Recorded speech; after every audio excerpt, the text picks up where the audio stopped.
North Dakota Governor Doug Burgum has been urging for quite some time the administration reverse what he has deemed to be anti-domestic energy front. And it's playing out in spades right now, Governor, because now we're talking to the Venezuelans. We're trying to get a deal going with Iran, a nuclear agreement that will include getting oil from them. Everyone but ourselves. What do you think of that?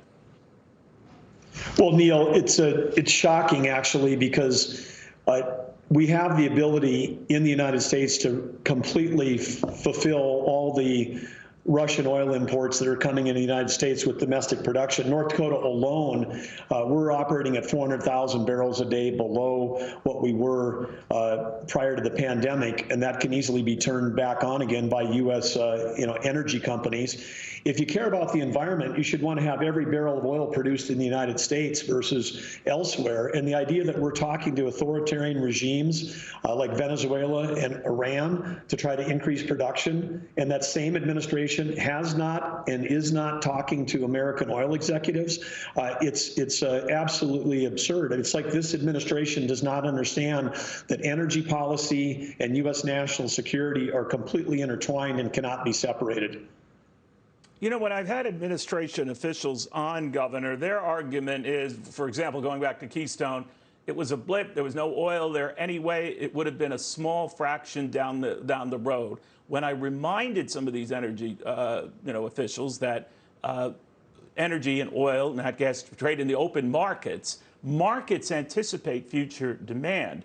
Almost to the moment the president made that move to shut down Keystone on his first day in office, oil prices started a rise that continues rather dramatically now, given this Ukraine war, to this day.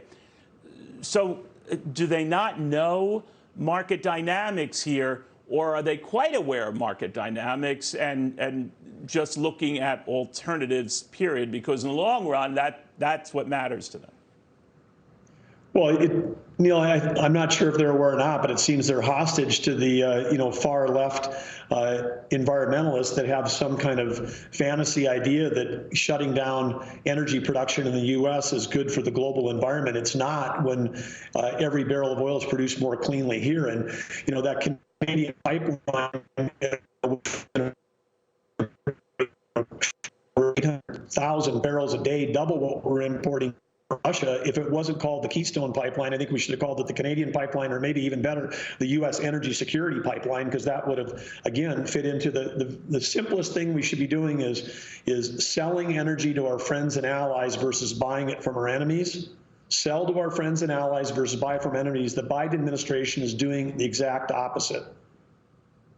Governor, we'll watch it very closely. We had some audio hits with you, Governor, so I apologize for that. But Governor Doug Burgum of the beautiful state of North Dakota.